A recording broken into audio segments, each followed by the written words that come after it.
नमस्कार, DD news में आपका सभी का स्वागत है। मैं हूं अश्विनी कुमार मिश्र। सबसे पहले नजर डालते हैं सुर्खियों पर। प्रधानमंत्री नरेंद्र मोदी ने संयुक्त राष्ट्र में समिट ऑफ द फ्यूचर को किया संबोधित। मानव केंद्रित दृष्टिकोण को सर्वप्रथम बताते हुए पीएम ने भारत में जन कल्याण के सफल प्रयासों का किया जिक्र। पीएम ने वैश्विक शांति और सुरक्षा के सामने खड़ी आतंक जैसी चुनौतियों का भी किया खास उल्लेख।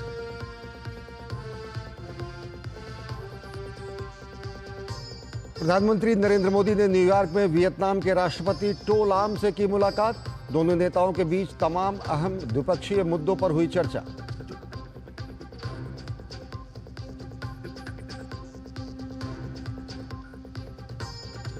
प्रधानमंत्री नरेंद्र मोदी ने टेक कंपनियों के सीईओ के साथ बैठक में अमेरिका की शीर्ष कंपनियों को दिया भारत में निवेश करने का आमंत्रण। कहा, रिफॉर्म, परफॉर्म, ट्रांसफॉर्म हमारा मंत्र।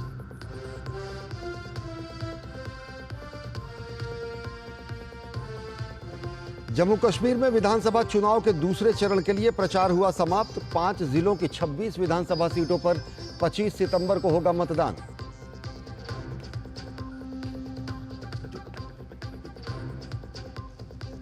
कोलकाता में महिला डॉक्टर के रेप मर्डर केस में आंदोलन जारी। न्याय की मांग को लेकर डॉक्टरों के साथ भाजपा कार्यकर्ताओं ने किया कोलकाता में प्रदर्शन।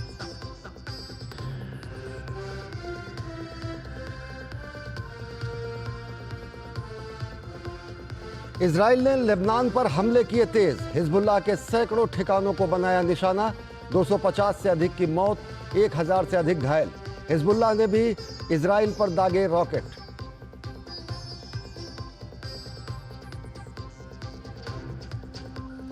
और ऑस्कर के लिए चुनी गई फिल्म लापता लेडीज सर्वश्रेष्ठ विदेशी फिल्म श्रेणी के तहत मिली एंट्री।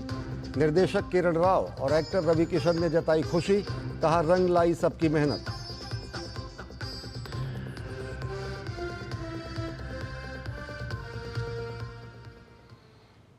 और बुलेटिन में सबसे पहले बात करते हैं प्रधानमंत्री के अमेरिका दौरे की।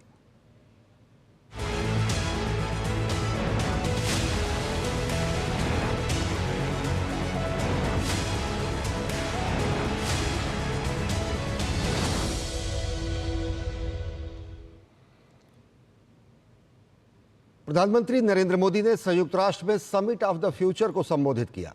प्रधानमंत्री ने अंतर्राष्ट्रीय समुदाय के सामने वैश्विक समृद्धि का भारत का विजन रखा। प्रधानमंत्री ने कहा कि भारत के 250 मिलियन लोगों को गरीबी से निकालकर दिखा दिया है कि सतत विकास सफल हो सकता है। प्रधानमंत्री ने कहा कि सतत विकास को प्राथमिकता देते हुए मानव कल्याण, खाद्य सुरक्षा और स्वास्थ्य सुरक्षा को सुनिश्चित करना होगा। प्रधानमंत्री ने मानव केंद्रित दृष्टिकोण को सर्वप्रथम बताया। जब हम ग्लोबल फ्यूचर की बात कर रहे हैं तो ह्यूमन सेंट्रिक अप्रोच सर्वप्रथम होनी चाहिए। सस्टेनेबल डेवलपमेंट को प्राथमिकता देते हुए हमें मानव कल्याण, फूड, हेल्थ सिक्योरिटी यह भी सुनिश्चित करनी होगी। भारत में 250 मिलियन लोगों को गरीबी से बाहर निकालकर हमने यह दिखाया है कि sustainable development can be successful. Success का हमारा यह अनुभव हम ग्लोबल साउथ के साथ साझा करने के लिए तैयार है। प्रधानमंत्री ने कहा कि डिजिटल सार्वजनिक अवसंरचना एक सेतु होनी चाहिए, अवरोध नहीं। प्रधानमंत्री ने कहा कि भारत अपना डिजिटल पब्लिक इंफ्रास्ट्रक्चर पूरे विश्व के साथ साझा करने के लिए तैयार है। प्रधानमंत्री ने वैश्विक शांति एवं विकास के लिए ग्लोबल संस्थाओं में सुधार पर बल दिया। प्रधानमंत्री ने कहा कि मानवता की सफलता हमारी सामूहिक शक्ति में निहित है, युद्ध के मैदान में नहीं। Success of humanity lies in our collective strength, not in the battlefield। और वैश्विक शांति एवं विकास के लिए ग्लोबल संस्थाओं में रिफॉर्म्स आवश्यक है।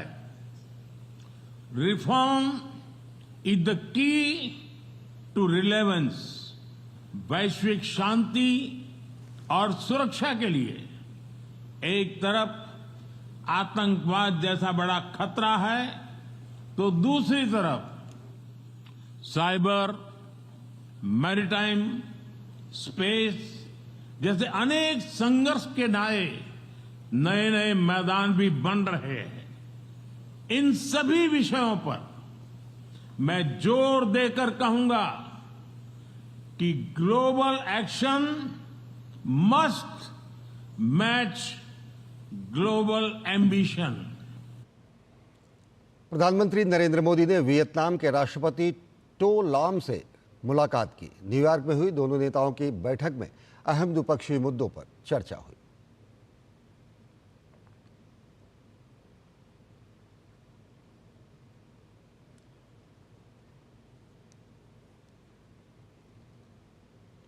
इससे पहले प्रधानमंत्री नरेंद्र मोदी ने न्यूयॉर्क में शीर्ष कंपनियों के सीईओ से मुलाकात की। प्रधानमंत्री नरेंद्र मोदी ने वैश्विक प्रौद्योगिकी और नवाचार के केंद्र के रूप में भारत की बढ़ती प्रतिष्ठा को प्रदर्शित किया। साथ ही शीर्ष कंपनियों को भारत में निवेश करने के लिए भी आमंत्रित किया। टेक कंपनियों के सीईओ ने प्रधानमंत्री नरेंद्र मोदी के विजन की सराहना करते हुए उभरते वैश्विक तकनीकी परिदृश्य में भारत की अहम भागीदारी की बात कही। अमेरिका दौरे पर प्रधानमंत्री नरेंद्र मोदी ने न्यूयॉर्क में शीर्ष टेक कंपनियों के सीईओ के साथ मुलाकात की और भारत की संभावनाओं और अवसरों पर चर्चा की। सीईओ के साथ राउंड टेबल मीटिंग में सेमीकंडक्टर, इलेक्ट्रॉनिक्स से लेकर बायोटेक्नोलॉजी जगत के कई प्रमुख लोग शामिल हुए। प्रमुख अमेरिकी कंपनियों के सीईओ के साथ पीएम मोदी ने एआई, क्वांटम कंप्यूटिंग, सेमीकंडक्टर और बायोटेक्नोलॉजी जैसे अत्याधुनिक क्षेत्रों में दोनों देशों के बीच सहयोग को बढ़ावा देने पर चर्चा की। सीईओ के साथ राउंड टेबल मीटिंग को संबोधित करते हुए प्रधानमंत्री मोदी ने भारत में निवेश की संभावनाओं और तकनीक, डिजाइन इन इंडिया को लेकर सभी को आमंत्रित किया। प्रधानमंत्री मोदी ने टेक्नोलॉजी में भारत की बढ़ती ताकत को रेखांकित किया। शायद ही जीवन का कोई क्षेत्र ऐसा होगा कि जिसको अब टेक्नोलॉजी ड्राइव न करती हो। किसी समय टेक्नोलॉजी का प्रभाव था, अब मैं देखता हूं टेक्नोलॉजी ड्राइव करने वाली है। लेकिन ऐसे समय में सिर्फ टेक्नोलॉजी या टेक्नोलॉजी प्लस डेमोक्रेसी, इसका एक संतुलन बहुत जरूरी है, क्योंकि डेमोक्रेटिक वैल्यूज और टेक्नोलॉजी का मिलना मानव कल्याण की गारंटी देता है। मुलाकात के बाद विभिन्न टेक कंपनियों के सीईओज ने पीएम मोदी के डिजिटल इंडिया विजन की सराहना की। The Prime Minister has been focused on transforming India with his Digital India vision. He pushed us to continue making in India, designing in India. We are proud to now make our Pixel phones manufactured in India. He is really thinking about how AI can transform India in a way that benefits the people of India. We had a wonderful meeting with Prime Minister Modi to exchange ideas about the advancement of technology, the use of AI and biotechnology, and the growth of India as an emerging superpower economically. We have already a large research-based center in India. We plan to grow that. प्रधानमंत्री ने भारत की विकास संभावनाओं पर जोर देने के साथ-साथ विभिन्न क्षेत्रों में सहयोग और इनोवेशन को बढ़ावा देने की पहलों पर भी चर्चा की। पीएम मोदी ने कहा कि देश सेमीकंडक्टर क्षेत्र में 15 अरब डॉलर के महत्वाकांक्षी निवेश के साथ आगे बढ़ रहा है, जो विकसित भारत को नई उड़ान देगा। Nikhil Singh, DD news, New York. प्रधानमंत्री नरेंद्र मोदी ने प्रमुख सीईओ से मुलाकात की न्यूयॉर्क में अपनी यात्रा के दौरान।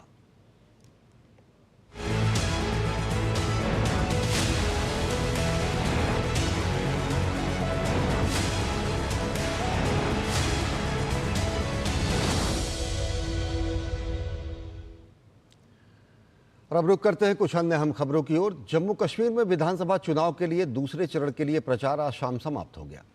इस चरण में 5 जिलों की 26 विधानसभा सीटों पर 25 सितंबर को मतदान होगा। दूसरे चरण में जम्मू के रियासी, राजौरी और पुंछ और कश्मीर घाटी के श्रीनगर और बड़गाम में वोट डाले जाएंगे।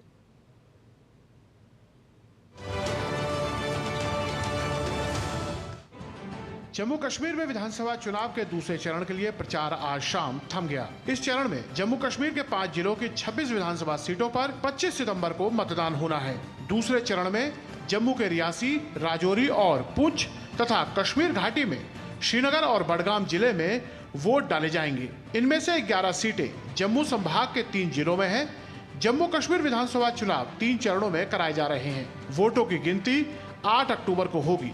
इस बीच राजनीतिक दलों ने अपने चुनाव प्रचार को तेज कर दिया है। विभिन्न राजनीतिक दलों के नेता रैलियां और रोड शो कर रहे हैं। कांग्रेस के पूर्व अध्यक्ष और लोकसभा में विपक्ष के नेता राहुल गांधी ने आज पुंछ और श्रीनगर में जनसभाओं को संबोधित किया और लोगों से पूर्ण राज्य का दर्जा वापस दिलाने का वादा किया। गौरतलब है कि भाजपा पहले ही चुनाव के बाद जम्मू कश्मीर को पूर्ण राज्य का दर्जा देने की बात कह चुकी है।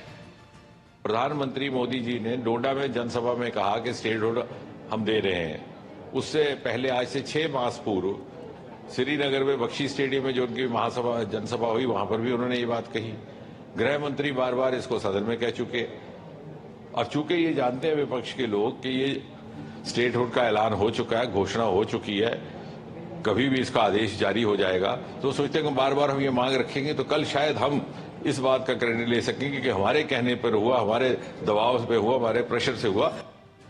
वहीं चुनाव आयोग ने दूसरे चरण के लिए अपनी सारी तैयारियां पूरी कर ली हैं। पहले चरण में हुए रिकॉर्ड मतदान के बाद चुनाव आयोग को दूसरे चरण के मतदान में बड़ी संख्या में मतदाताओं के हिस्सा लेने की उम्मीद है। हर पोलिंग स्टेशन में आपका सीसीटीवी लगेगा, जिसकी लाइव टेलीकास्ट जो होगी वो डीओ के कंट्रोल रूम में होगी। हर बस, हर मेटाडोर, हर मजिस्ट्रेट की गाड़ी को जीपीएस है, उनकी मूवमेंट भी हम अपने हैं जो कंट्रोल रूम है वहाँ से मॉनिटर कर पाएंगे। टेक और ह्यूमन दोनों तरह की सिक्योरिटी का इंतज़ाम किया गया है और पूर्ण रूप से हर तरह की चीज़ का कंसिडरेशन में लेने के बाद ही सिक्योरिटी प्रोवाइड की गई है। जम्मू कश्मीर विधानसभा चुनाव के दूसरे चरण का मतदान बुधवार को है और लोकतंत्र के महापर्व में अपनी हिस्सेदारी को लेकर केंद्र शासित प्रदेश के मतदाता काफी उत्साहित हैं। ब्यूरो रिपोर्ट, जनादेश डेस्क, डीडी न्यूज।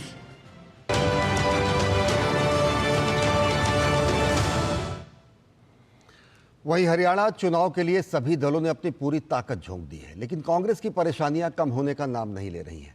अपनी उपेक्षा से नाराज कुमारी शैलजा ने चुनाव प्रचार से दूरी बना रखी है, तो वहीं अब कांग्रेस पर अनैतिक तरीके से टिकट बांटने के भी आरोप लगे हैं और ये आरोप किसी और ने नहीं बल्कि खुद पार्टी की महिला नेता ने लगाए हैं।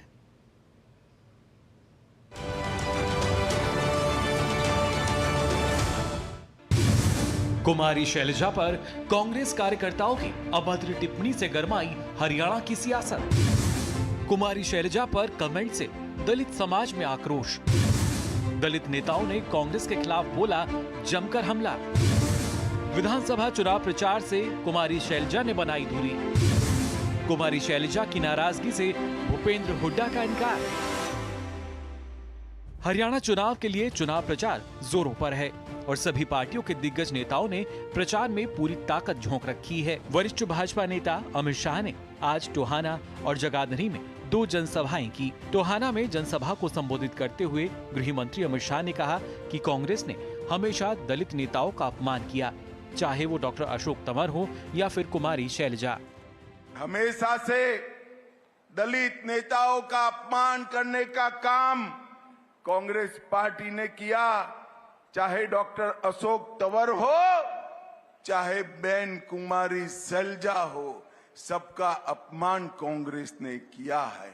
और आंबेडकर जी, जब तक कांग्रेस की सरकार नहीं गई, बाबा आंबेडकर को भारत रत्न नहीं मिला और भारतीय जनता पार्टी ने 5 तीर्थ आंबेडकर जी के लिए बनाए और संविधान दिन मनाने की घोषणा की।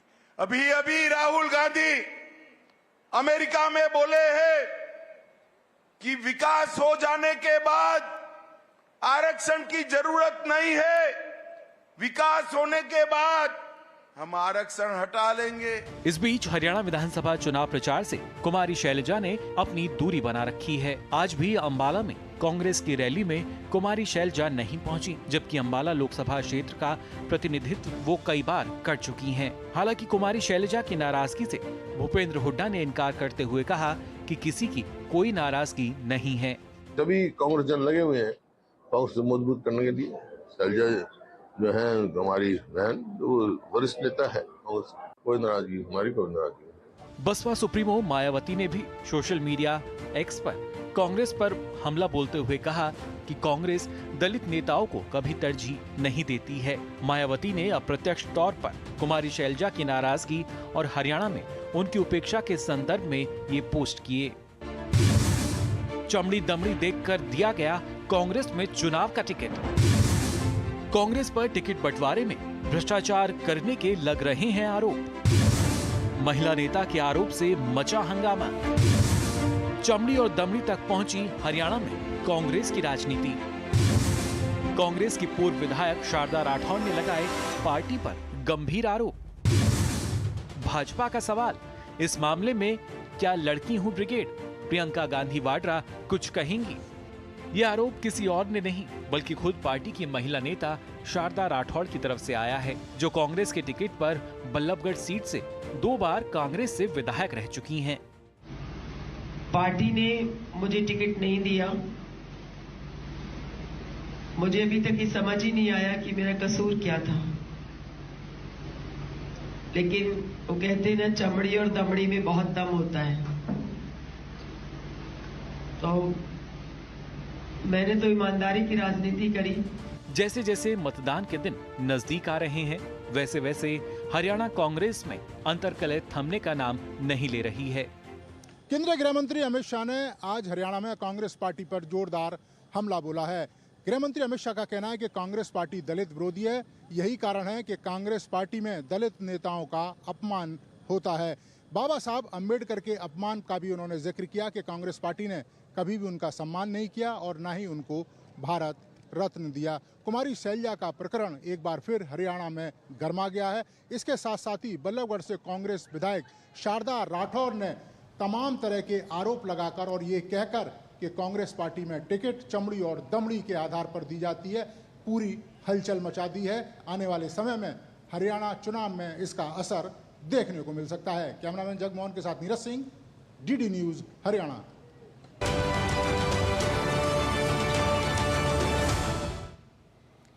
मुख्य निर्वाचन आयुक्त राजीव कुमार की अगुवाई में भारत निर्वाचन आयोग की 12 सदस्यीय टीम ने रांची में विधानसभा चुनाव की तैयारियों की उच्च स्तरीय समीक्षा की। पहले दिन आयोग की टीम ने राजनीतिक दलों की राय जानी और विभिन्न एजेंसियों को सुझाव दिए। दूसरे दिन मंगलवार को भी विभिन्न चरणों में आयोग की बैठकें होंगी। झारखंड में विधानसभा चुनाव की घोषणा से पहले भारत निर्वाचन आयोग की टीम झारखंड के 2 दिवसीय दौरे पर है। मुख्य निर्वाचन आयुक्त की अगुवाई में पहुंची टीम ने पहले दिन विभिन्न राजनीतिक दलों के प्रतिनिधियों, विभिन्न एजेंसियों और राज्य के मुख्य निर्वाचन पदाधिकारी के टीम के साथ अलग अलग बैठक कर चुनावी तैयारियों का आकलन किया। मुख्य निर्वाचन आयुक्त राजीव कुमार के नेतृत्व में भारत निर्वाचन आयोग ने अपने 2 दिवसीय दौरे के क्रम में सोमवार को पहले दिन रांची में मैराथन बैठक के दौरान विधानसभा चुनाव तैयारियों का जायजा लिया। इस दौरान राजनीतिक दलों के प्रतिनिधियों ने अपनी राय से आयोग को अवगत कराया। भाजपा के प्रदेश उपाध्यक्ष राकेश प्रसाद ने बताया कि पार्टी ने आयोग को बांग्लादेशी घुसपैठ की ओर ध्यान आकृष्ट कराया है। इसके अलावा चुनाव की तारीखों को तय करते समय पर्व त्योहारों का ख्याल रखने और कम अंतराल में मतदान कराने की मांग की है। अनेक बूथ ऐसे जिसका हम लोगों ने रिसर्च किया राज्य के अंदर, तो 123% मतदाता बढ़ रहे हैं। 100% से अधिक मतदाता में जो प्रत्याशित वृद्धि हुई है, हजारों की संख्या में ऐसे तो हमने जांच करने के लिए कहा है। इधर झारखंड मुक्ति मोर्चा के केंद्रीय महासचिव और पार्टी प्रवक्ता सुप्रियो भट्टाचार्य ने बताया कि उन्होंने आयोग को राज्य स्थापना दिवस के बाद कम से कम चरणों में चुनाव कराने का सुझाव दिया है। फाउंडेशन डे, ये सभी चीजें हैं, उसके बाद भी उसको प्लान किया।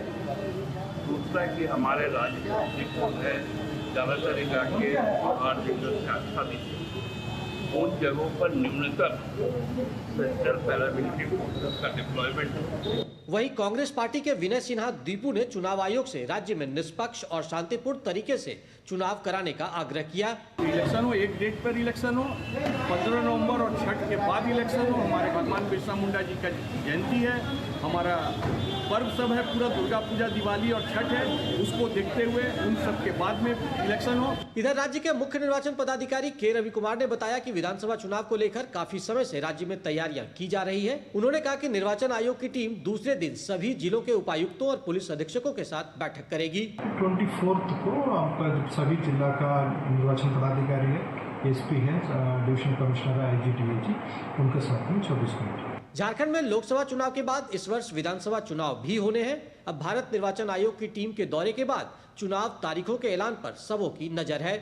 झारखंड में विधानसभा चुनाव की जल्द घोषणा होने की उम्मीद है। ऐसे में भारत निर्वाचन आयोग की टीम तैयारियों का आकलन कर रही है ताकि निष्पक्ष और शांतिपूर्ण तरीके से राज्य में चुनाव संपन्न कराया जा सके।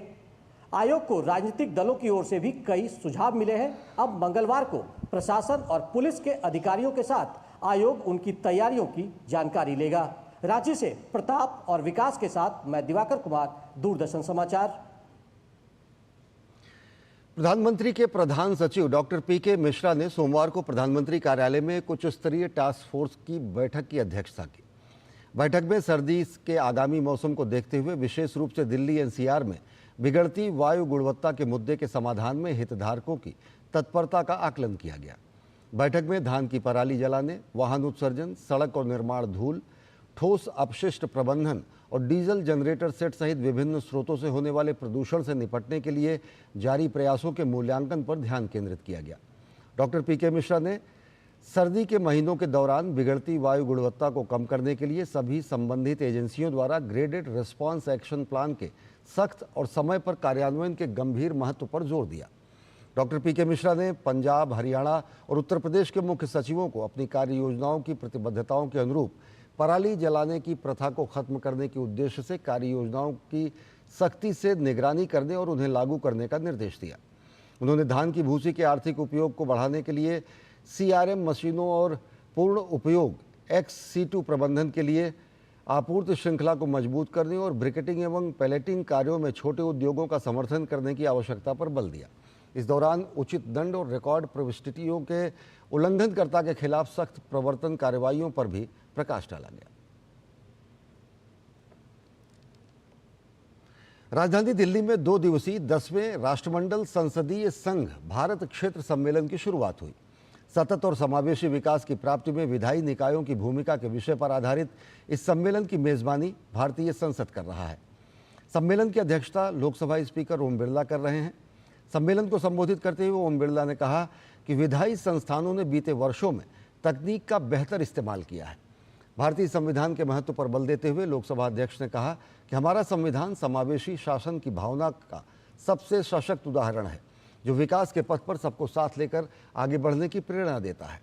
भारतीय संसद ने देश हित में कई ऐतिहासिक कानूनों को पारित किया, जिसकी वजह से विकास की गति तेज हुई। विधायी संस्थानों की भूमिका का जिक्र करते हुए ओम बिरला ने कहा कि इन संस्थानों के सहयोग और समर्थन के बिना आत्मनिर्भर और विकसित भारत का निर्माण संभव नहीं है। सम्मेलन में राज्यसभा के उपसभापति हरिवंश सहित राज्य विधायी निकायों के पीठासीन अधिकारियों ने हिस्सा लिया। लोकतांत्रिक संस्थाएं संविधान की भावनाओं के अनुरूप संघीय ढांचे के अंदर अपनी स्वायत्तता रखते हुए कई विषयों पर अपने अपने राज्यों की ज्वलंत समस्याओं पर भी चर्चा करती रहती है और देश की महत्वपूर्ण समस्याओं पर भी समय समय पर चर्चा करती रहती है। विधायी संस्थाओं ने टेक्नोलॉजी का प्रयोग भी किया है और टेक्नोलॉजी के साथ साथ कई नवाचार भी किए हैं, जिससे इन संस्थाओं को जन आकांक्षाओं को और अपेक्षाओं को पूरा कर सकें। कोलकाता में आरजीकर मेडिकल कॉलेज और अस्पताल में ट्रेनी डॉक्टर के साथ दुष्कर्म मामले को लेकर लोगों में भारी आक्रोश है। डॉक्टरों के साथ न्याय की मांग को लेकर भाजपा कार्यकर्ताओं ने कोलकाता में डीसी उत्तर कार्यालय के बाहर विरोध प्रदर्शन किया। भाजपा नेता लॉकेट चटर्जी ने कहा कि राज्य सरकार महिलाओं के विरुद्ध अत्याचार को रोकने में नाकाम रही है। दूसरा पार्टी को कार्यक्रम करने देते हैं, लेकिन बीजेपी को क्यों नहीं? हम तो अच्छे से शांतिपूर्ण से हम लोग कार्यक्रम करने के लिए जाने के लिए तैयार है। अब कितना लोग है, वो भी कितना लोग है। अगर ये रोक पाएंगे कि पश्चिम बंगाल में जितना महिला के ऊपर अत्याचार हो रहा है वो क्या रोक पाएंगे? क्या नहीं रोक पाएंगे तो हम लोगों को रोक से क्या फायदा हो रहा है? पश्चिम बंगाल के कई जिलों में आई बाढ़ को लेकर सियासत जारी है। राज्य की मुख्यमंत्री ममता बनर्जी ने इस मामले को लेकर प्रधानमंत्री नरेंद्र मोदी को पत्र लिखा है और आरोप लगाया है कि डीवीसी से मात्रा से अधिक पानी छोड़ने के कारण कई जिलों में बाढ़ से लोग परेशान हैं। वहीं भाजपा नेताओं का कहना है कि ममता बनर्जी का आरोप राजनीति से प्रेरित है।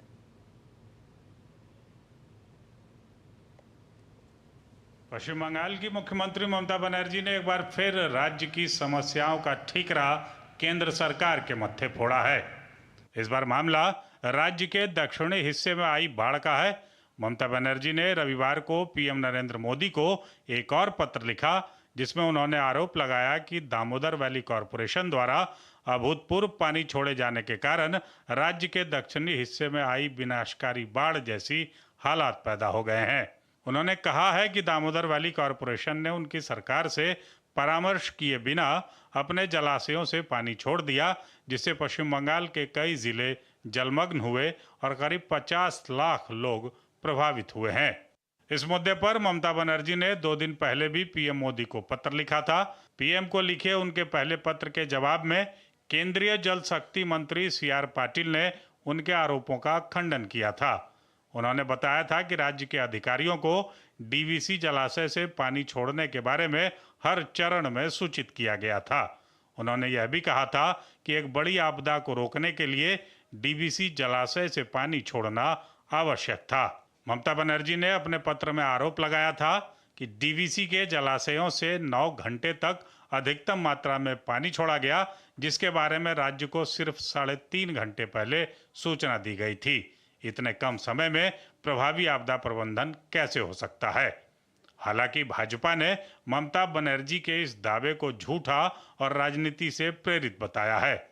पार्टी के प्रदेश सह प्रभारी और मीडिया सेल संयोजक अमित मालवीय ने एक्स पर अपने पोस्ट में लिखा कि अगर बंगाल के कुछ हिस्सों में बढ़ते जलस्तर के लिए कोई जिम्मेदार है तो वह ममता बनर्जी हैं। वह इसके लिए किसी और को नहीं बल्कि अपनी अक्षमता को दोषी ठहरा सकती हैं। केंद्रीय मंत्री सुकांत मजूमदार ने कहा कि पश्चिम बंगाल के कई भागों में हर साल बाढ़ आती है। ममता सरकार ने इस क्षेत्र में कोई काम नहीं किया। ममता बनर्जी अपने बचाव के लिए केंद्र पर आरोप लगा रही हैं।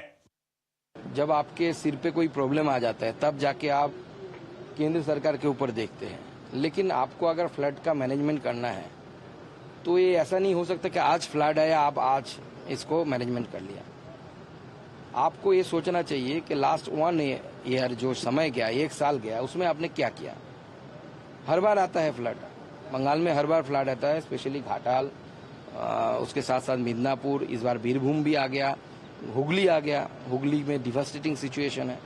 लेकिन अपने कैपेसिटी को बढ़ाने के लिए सरकार को जो करना चाहिए, पश्चिम बंगाल सरकार को, उनमें विचार करना चाहिए। पूरे मुद्दे पर अपना विरोध दिखाते हुए पश्चिम बंगाल की मुख्यमंत्री ममता बनर्जी ने गुरुवार की शाम झारखंड बंगाल सीमा मैथन बॉर्डर को सील करने का आदेश भी दे दिया था। उनके इस तुगलकी फरमान के कारण पश्चिम बंगाल और झारखंड को जोड़ने वाली मुख्य राष्ट्रीय राजमार्ग दिल्ली कोलकाता NH2 पर मालवाहक वाहनों की करीब 20 किलोमीटर लंबी कतार लग गई। ऐसी परिस्थिति में वाहन चालकों को काफी दिक्कतों का सामना करना पड़ा। विधानसभा में नेता विपक्ष शुभेंदु अधिकारी ने राज्य सरकार द्वारा झारखंड की सीमा को बंद करने पर नाराजगी जताई। उन्होंने कहा कि ममता सरकार अब संघीय ढांचे को भी चुनौती देने पर उतारू है। She is desperate. She is violating the constitution. She is challenging the federal structure. As a leader of opposition, I am also challenging to the state authority. आपका दाम है तो चीफ सेक्रेटरी लेटर इशू कीजिए, ये Jharkhand border बंद रहेगा। उसका बाद लीगली कॉन्सिक्वेंस जो होगा वो आपको फेस करना पड़ेगा। दरअसल डीवीसी रिजर्वायर से पानी रिलीज करने के बारे में फैसला Damodar valley reservoir regulation committee DBRRC द्वारा किया जाता है, जिसमें केंद्रीय जल आयोग, पश्चिम बंगाल, झारखंड और डीवीसी के प्रतिनिधि शामिल होते हैं। केंद्रीय जल शक्ति मंत्री CR पाटिल ने यह भी स्पष्ट किया था कि 14 से 17 सितंबर तक भारी बारिश के कारण पश्चिम बंगाल के अधिकारियों के अनुरोध पर मैथन और पंचेत जलाशयों से पानी छोड़ने में 50% की कटौती भी की गई थी। बहरहाल इस आरोप प्रत्यारोप के बीच ये जानना भी कम दिलचस्प नहीं है कि विपक्ष में रहने के दौरान राज्य की मुख्यमंत्री ममता बनर्जी इस पूरे मुद्दे पर तत्कालीन वाम मोर्चे की अगुवाई वाली राज्य सरकार को दोष देती थी। अब जबकि वो सत्ता की बागडोर खुद संभाल रही है, तब इस समस्या का ठीकरा केंद्र सरकार के सिर फोड़ रही है। राज्य की भाजपा नेता केया घोष पश्चिम बंगाल में बाढ़ की समस्या के समाधान के लिए केंद्र सरकार द्वारा 2022 में घाटल मास्टर प्लान के जरिए राज्य सरकार को उपलब्ध कराए गए 1500 करोड़ रुपए और राज्य में बुनियादी ढांचे के विकास के लिए विश्व बैंक की ओर से उपलब्ध कराए गए 2500 करोड़ रुपए का भी हिसाब मांग रही हैं। Bureau report, DD news. RJD को छोड़कर जदयू में शामिल हुए श्याम रजक को बिहार के मुख्यमंत्री नीतीश कुमार ने बड़ी जिम्मेदारी दी है। नीतीश कुमार ने उन्हें पार्टी का राष्ट्रीय महासचिव नियुक्त किया है। बिहार के बड़े दलित नेताओं में शुमार श्याम रजक ने हाल ही में अपमान का आरोप लगाते हुए राजद को छोड़ दिया था। हालांकि राजद में जाने से पहले भी श्याम रजक नीतीश कुमार की सरकार में मंत्री रह चुके थे। हिमाचल प्रदेश में कथित अवैध मस्जिदों का विवाद और बाहरी राज्यों से आने वाले प्रवासियों का मामला गर्माता जा रहा है। शिमला के संजौली में मस्जिद विवाद में एक बार फिर 28 सितंबर को बड़े प्रदर्शन का ऐलान किया गया है और प्रशासन को मामले में तुरंत कार्रवाई की चेतावनी भी दी गई है। देवभूमि हिमाचल में कथित अवैध मस्जिदों का विवाद थमता नजर नहीं आ रहा है। शिमला के संजौली में मस्जिद के अवैध होने के आरोप और इस मामले में तुरंत कार्रवाई किए जाने की मांग को लेकर एक बार फिर विरोध प्रदर्शन का ऐलान किया गया है। साथ ही पूरे शिमला में लोगों से इस मामले में एकजुट होने की अपील की गई है।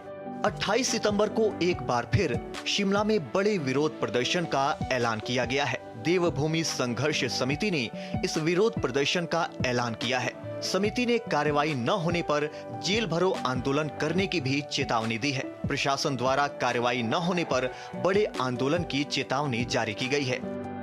अवैध गतिविधि जो भूमि अतिक्रमण जिस पर मस्जिद बनी है उसको समय रहते हटा दिया जाए और क्षेत्र के अंदर शांति बरकरार रखी जाए।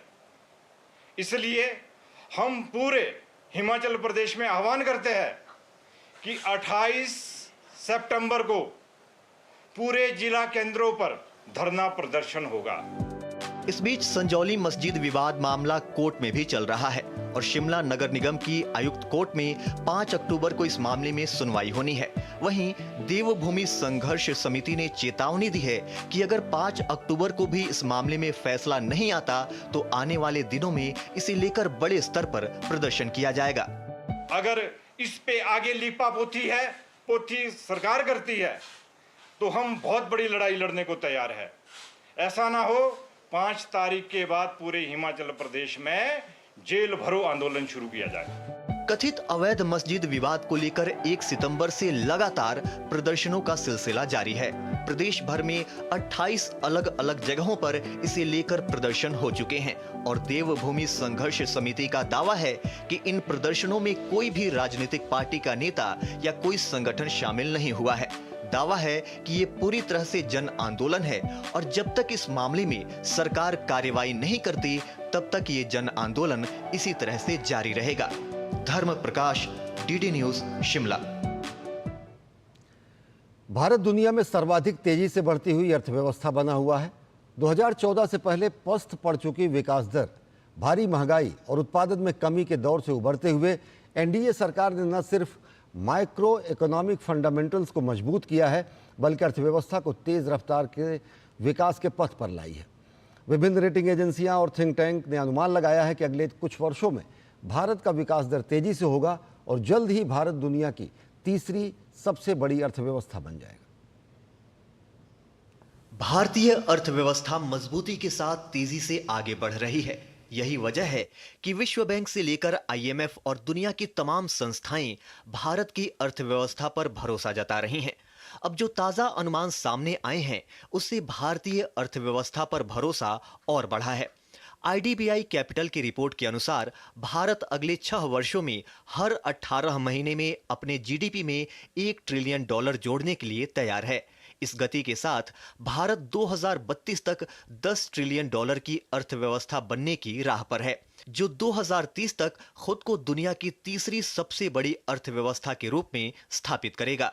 रिपोर्ट के मुताबिक भारत का मैन्युफैक्चरिंग सेक्टर अमेरिका, चीन, जर्मनी, जापान और दक्षिण कोरिया को भी पीछे छोड़ देगा। अर्थशास्त्रियों का भी मानना है कि चीन की अर्थव्यवस्था कमजोर पड़ रही है, जबकि भारत तेजी के साथ आगे बढ़ रहा है। अर्थशास्त्री और लेखक गौतम सेन का कहना है कि भारत की अर्थव्यवस्था जल्द ही $7 ट्रिलियन तक पहुंच जाएगी।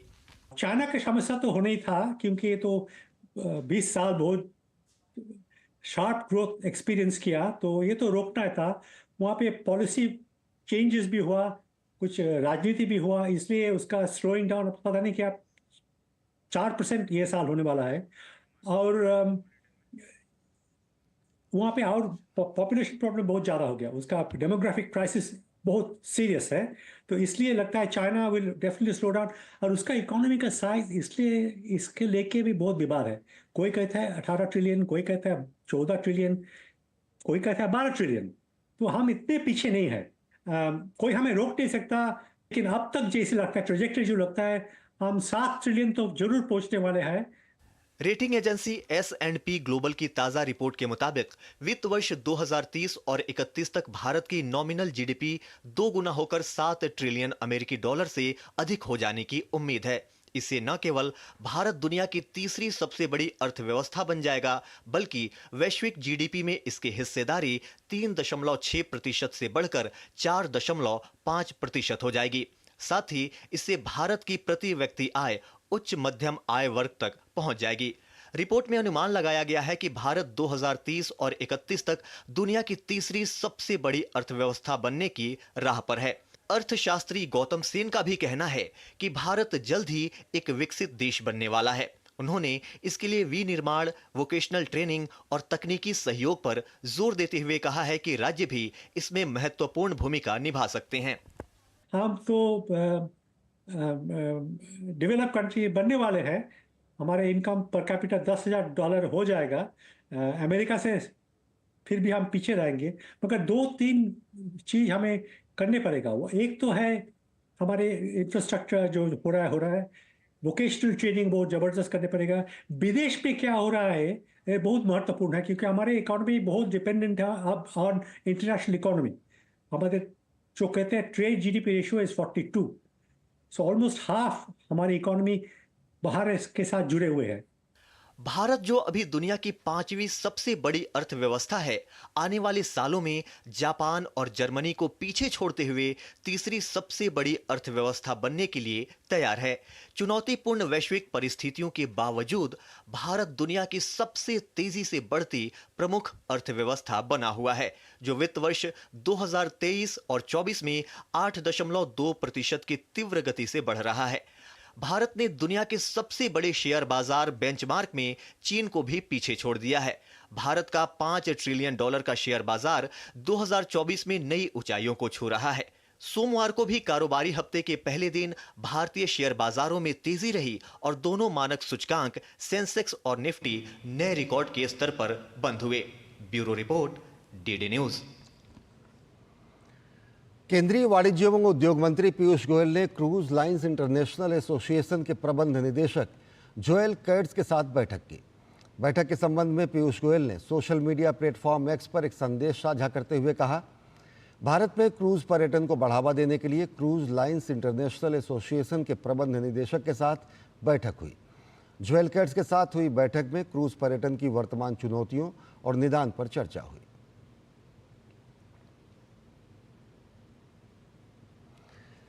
केंद्रीय विद्युत मंत्री मनोहर लाल ने कहा है कि प्रधानमंत्री नरेंद्र मोदी के कुशल नेतृत्व में विद्युत मंत्रालय ने नई सरकार के पहले 100 दिनों के दौरान उल्लेखनीय उपलब्धियां हासिल की हैं। मंत्रालय ने बिजली के बुनियादी ढांचे को मजबूत करने, क्षमता बढ़ाने, कनेक्टिविटी बढ़ाने और अंतर्राष्ट्रीय पहुंच का विस्तार करने की अपनी 100 दिनों की योजना तैयार की और इसमें सफलता भी पाई।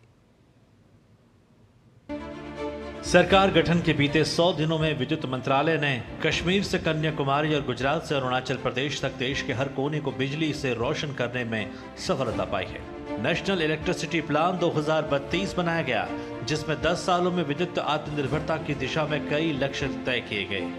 अभी बिजली की उच्च मांग 425 गीगावाट है, जो 2032 तक 458 गीगावाट होने का अनुमान है।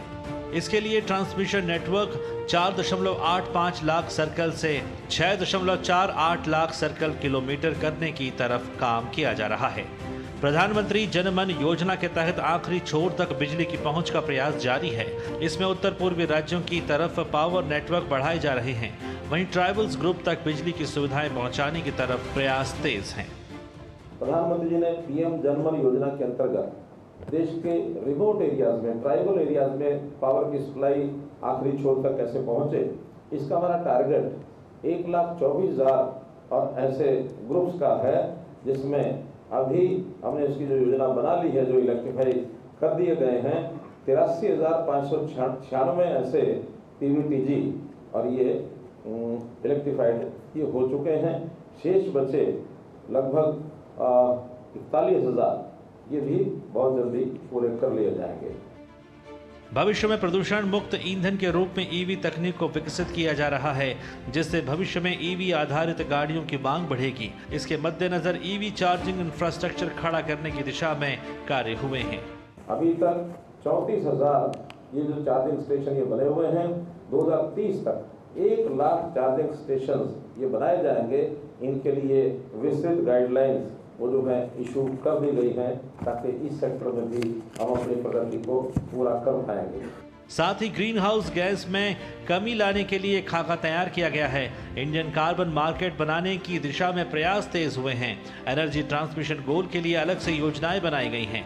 कुल मिलाकर विद्युत मंत्रालय ने नए लक्ष्यों को गढ़ा है और उन्हें पूरा करने में कोई कसर नहीं छोड़ी है। Chandrashekhar, DD news.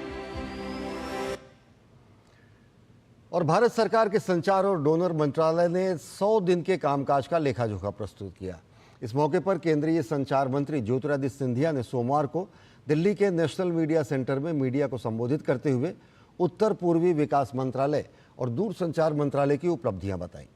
ज्योतिरादित्य सिंधिया ने कहा कि पिछले 10 वर्षों में भारत दूरसंचार के क्षेत्र में समृद्ध हुआ है। पिछले 10 वर्षों में जहां देश के अंदर 90 करोड़ मोबाइल के कनेक्शन होते थे, आज करीब करीब 117 करोड़ मोबाइल के कनेक्शन बन चुके हैं। भारत एक अग्रसर टेलीकॉम मार्केट के रूप में विश्व पटल पर उभर चुका है और उसी के साथ साथ जो इंटरनेट की कनेक्टिविटी थी, करीब करीब 25 करोड़ की, वो इंटरनेट कनेक्टिविटी 25 करोड़ लोगों से बढ़कर आज करीब 95 करोड़ लोगों तक पहुंच चुकी है। उपभोक्ता मामले, खाद्य एवं सार्वजनिक वितरण मंत्रालय ने 100 दिनों में महंगाई को नियंत्रण में रखने के लिए कई कदम उठाए हैं। इस बात की जानकारी दी विभाग की सचिव निधि खरे ने।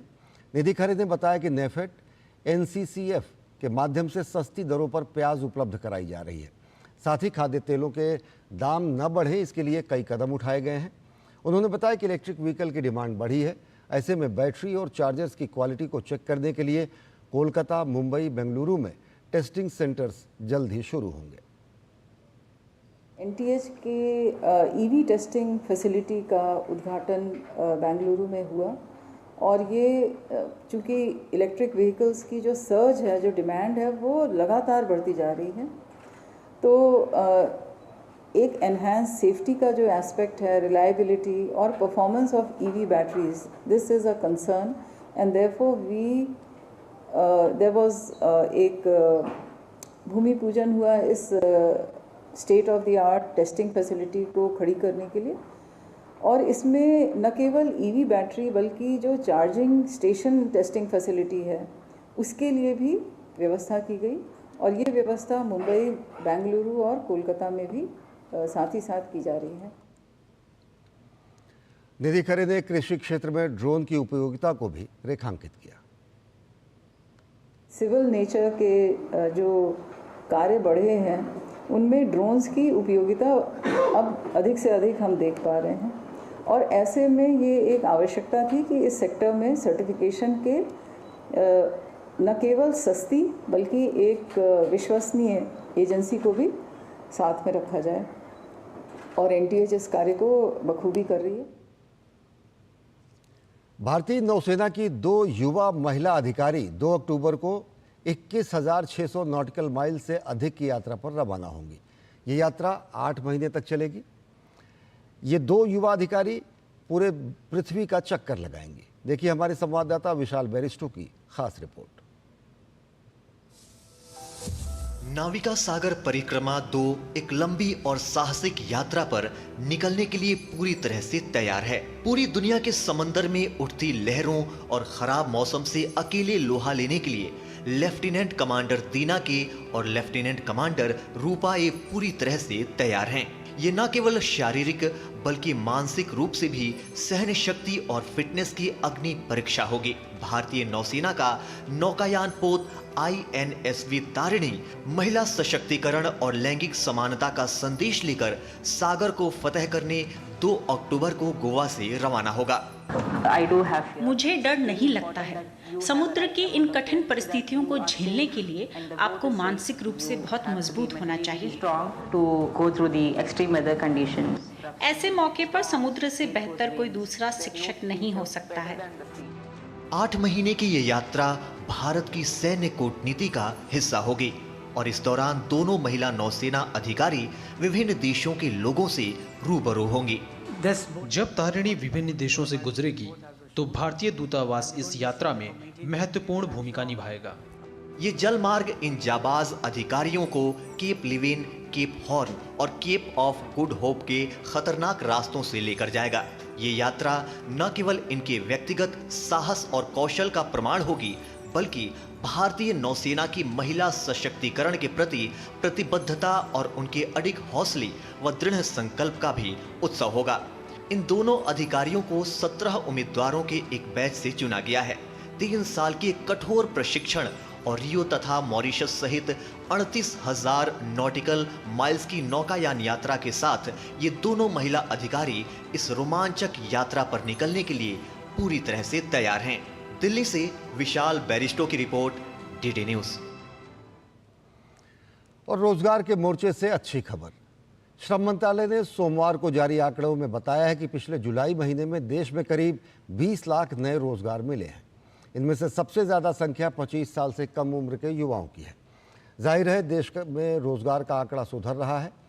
कर्मचारियों के पेंशन फंड से प्रबंधन वाली संस्था कर्मचारी भविष्य निधि संगठन यानी EPFO ने सोमवार को आंकड़े जारी कर बताया कि इस जुलाई में EPFO के साथ 19,94,000 सदस्य जुड़े हैं।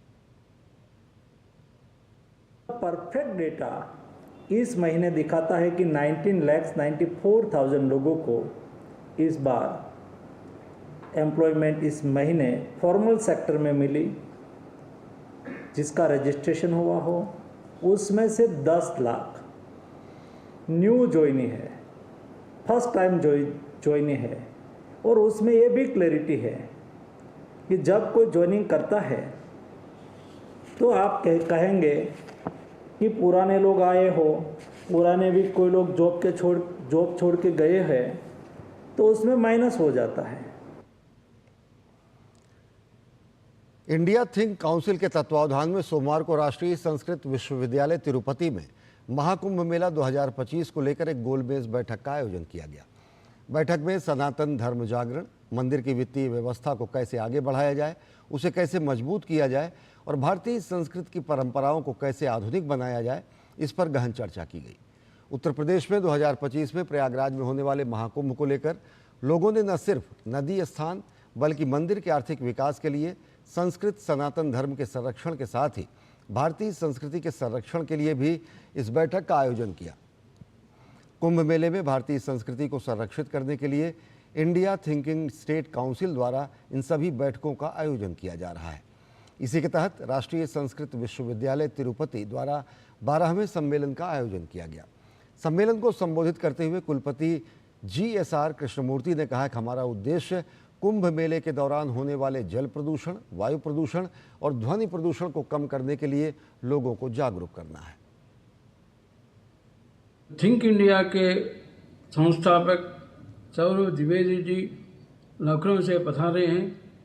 उनके नेतृत्व में हमारे अध्यापकों के साथ एक बैठक हुई। इस बैठक में मुख्य विषय यह है कि महाकुंभ मेला में 3 प्रदूषण है, जैसे वायु प्रदूषण, वाणी प्रदूषण, वैचारिक प्रदूषण। इसको मिटाने के लिए हम कोशिश करेंगे। और वहीं इंडिया थिंक काउंसिल के निदेशक सौरभ पांडे ने कहा कि हम कुंभ में लोगों को आमंत्रित करेंगे और लोगों को जागरूक करने के लिए जगह जगह स्कूल और विश्वविद्यालयों में कैंप लगाएंगे। इसके निमित्त पूरे कुंभ कॉन्क्लेव जो हर कुंभ में होता है, हर कुंभ स्टेट में होता है, इस बार 25 से 27 अक्टूबर प्रयागराज में उसका निश्चित हुआ है उसका होना।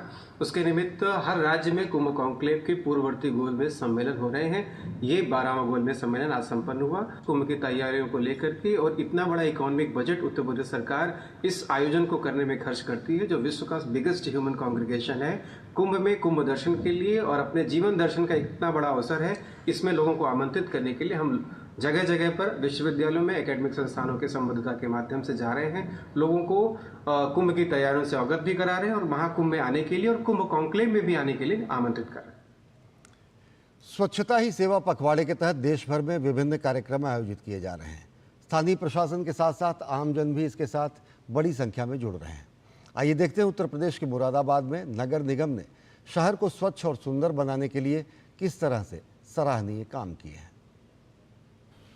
स्वच्छता के प्रति लोगों को जागरूक करने के उद्देश्य से मुरादाबाद नगर निगम ने इन दिनों सराहनीय कदम उठाए हैं। नगर निगम के द्वारा न सिर्फ निगम क्षेत्र में साफ सफाई अभियान चलाया जा रहा है, बल्कि स्वच्छ भारत मिशन के अंतर्गत शहर भर की सड़कों पर स्वच्छता जागरूकता चित्र और संदेश लिखे जा रहे हैं, जो लोगों को स्वच्छता के प्रति जागरूक करने का काम कर रहे हैं। नगर निगम ने कंपनी बाग पार्क में एक बहुत बड़ी स्वच्छता वॉल बनाई है और इसी क्रम में 3 महीने पहले हम सभी ने साथ बैठ के प्लानिंग की थी और उसके जो पैनल बनाए गए हैं संदेश देने के लिए, वो अत्यंत ही आकर्षक तरीके से हमने बनाए हैं कि बच्चे से लेकर बुजुर्ग तक सभी एक जो हमारे माननीय प्रधानमंत्री जी और माननीय मुख्यमंत्री जी का एक मिशन है कि स्वच्छता पखवाड़ा और स्वच्छता को एक संस्कृति के रूप में डेवलप किया जा सके, उस तरफ हम नगरवासियों को प्रेरित कर सकें।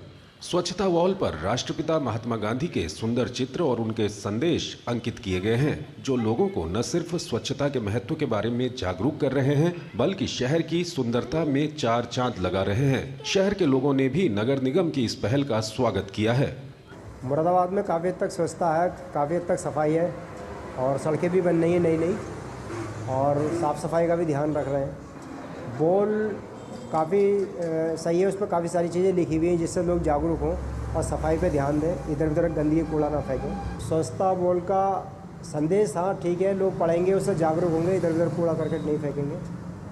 स्वच्छता से ही स्वस्थ समाज का निर्माण किया जा सकता है। इस बात को बखूबी समझते हुए मुरादाबाद नगर निगम न सिर्फ शहर को साफ सुथरा बनाने के लिए अभियान चला रहा है, बल्कि लोगों को भी स्वच्छता के प्रति जागरूक करने में जुटा है। डीडी न्यूज के लिए मुरादाबाद से अविनाश कुमार की रिपोर्ट। 17 सितंबर से 2 अक्टूबर तक चल रहे स्वच्छता ही सेवा पखवाड़े के तहत मोहाली के खालसा कॉलेज ASR में आयोजित कार्यक्रम में खेल एवं युवा मामले मंत्रालय की सचिव मीता राजीव लोचन ने हिस्सा लिया। कार्यक्रम में मौजूद सभी लोगों को स्वच्छता की शपथ दिलाई गई। मीता राजीव लोचन ने स्वच्छता पर जोर देते हुए कहा कि हम सभी का ये कर्तव्य बनता है कि हम स्वच्छता को बनाए रखें। उन्होंने कहा कि हमें संकल्प लेना चाहिए कि हर हफ्ते इस अभियान के तहत हम 2 घंटे के लिए सफाई का काम करेंगे। ये जो स्वच्छता ही सेवा है, इसके दौरान जो युवा कार्यक्रम विभाग है वो पूरे देश में जगह जगह स्वच्छता से रिलेटेड एक्टिविटीज़ करने वाला है, चाहे वो स्कूल के परिसर में हो या फिर वो जहाँ वो रहते हो वहाँ हो या फिर जो पर्यटन के स्थान हैं वहाँ हो या मंदिर गुरुद्वारा हो या फिर अमृत सरोवर हो, बेसिकली जहाँ जहाँ अलग अलग कम्युनिटी एसेट्स हैं जहाँ समाज के लोग जाते हैं उन्हें साफ़ करने का मादा है। और पिछले कुछ दिनों में आज तक युवा कार्यक्रम विभाग पूरे भारत में 25 लाख युवाओं की भागीदारी देख चुका है। 20,000 से अधिक लोकेशंस पे उन्होंने स्वच्छता ही सेवा के कार्यक्रम में भाग लिया है। रुक करते अंतर्राष्ट्रीय जगत की तरफ। इजराइल और हिजबुल्लाह के बीच संघर्ष तेज हो गया है। इजरायली सेना ने 2006 के बाद लेबनान पर सबसे बड़ा हमला किया है। हिजबुल्लाह के सैकड़ों ठिकानों को निशाना बनाकर किए गए इजरायली हमले में कम से कम 274 लोगों की मौत हो गई। वहीं इस हमले में 1000 से ज़्यादा लोग गंभीर रूप से घायल हुए हैं। लेबनान की ओर से जारी बयान में इन हमलों की पुष्टि की गई है। इजरायली डिफेंस फोर्स ने बताया है कि उसने अब तक हिजबुल्लाह के करीब 800 ठिकानों को निशाना बनाया है। इजराइल के प्रधानमंत्री बेंजामिन नेतन्याहू ने एक वीडियो बयान जारी कर कहा कि उन्होंने लेबनान के लोगों से अपील की कि इजराइल का युद्ध लेबनान के आम लोगों के साथ नहीं है बल्कि हिजबुल्लाह के साथ है। बेंजामिन नेतन्याहू ने यह भी कहा कि बहुत लंबे समय से हिजबुल्लाह आपको मानव ढाल के रूप में इस्तेमाल कर रहा है। बेंजामिन नेतन्याहू ने संकट की इस घड़ी में इजराइल के लोगों से एकजुट रहने का आग्रह किया। इजराइल ने हाल ही में लेबनान सीमा पर रह रहे लोगों को इस इलाके को खाली करके सुरक्षित जगहों पर जाने की चेतावनी जारी की थी। तनाव बढ़ने पर अमेरिका ने पश्चिम एशिया में अतिरिक्त सेना भेज दी है। इस बीच संयुक्त राष्ट्र ने दोनों पक्षों से संयम बरतने का आग्रह किया है और तनाव कम करने के लिए इजराइल और लेबनान दोनों से संपर्क किया है। I have a message for the people of Lebanon. Israel's war is not with you. It's with Hezbollah. For too long, Hezbollah has been using you as human shields. It placed rockets in your living rooms and missiles in your garage. Those rockets and missiles are aimed directly at our cities, directly at our citizens. To defend our people against Hezbollah strikes, we must take out those weapons. Now, starting this morning, the IDF has warned you to get out of harm's way. I urge you, take this warning seriously. Don't let Hezbollah endanger your lives and the lives of your loved ones. Don't let Hezbollah endanger Lebanon. Please, get out of harm's way now. Once our operation is finished, you can come back safely to your homes. और ग्रामीण पृष्ठभूमि में शादी की कहानी को बयां करती फिल्म लापता लेडीज़ को प्रतिष्ठित ऑस्कर पुरस्कार के लिए नामित किया गया है। ऑस्कर में इसे बेस्ट फॉरेन फिल्म कैटेगरी में चुना गया है। फिल्म की इस उपलब्धि पर बीजेपी सांसद रवि किशन ने खुशी जाहिर की है। फिल्म में रवि किशन थानेदार की भूमिका में है। बहुत खुश हूँ मैं। यकीन नहीं हो रहा है, लेकिन विश्वास नहीं हो रहा है। मेरी ज़िंदगी 34 साल के करियर में मेरी पहली कोई फिल्म ऑस्कर में गई है। नेशनल अवार्ड में एक हमारी भोजपुरी फिल्म गई थी कबोई गौना हमार, एक 1971 मनोज बाजपेयी के साथ गई थी। ऑस्कर में जाएगी ये नहीं पता था। क्रेडिट पूरा मैं किरण राव जी को देना चाहता हूँ, आमिर खान साहब को देना चाहता हूँ। भारत की फिल्म, भारतीय मूल की, भारतीय परिवेश की फिल्म, देहात जो भारत में 80% देहात है, गांव है, वो अब पूरा विश्व देखेगा। ऑस्कर में देखेंगे कि क्यों आज भारत, ये नया भारत, ये आत्मनिर्भर भारत, ये बेटियों वाला भारत जो आज पूरी चर्चा में है पूरे विश्व में, क्यों आगे आ रहा है। तो बुलेटिन में फिलहाल इतना ही। देश और दुनिया की ताज़ा तरीन खबरों के लिए देखते रहिए डीडी न्यूज़। नमस्कार।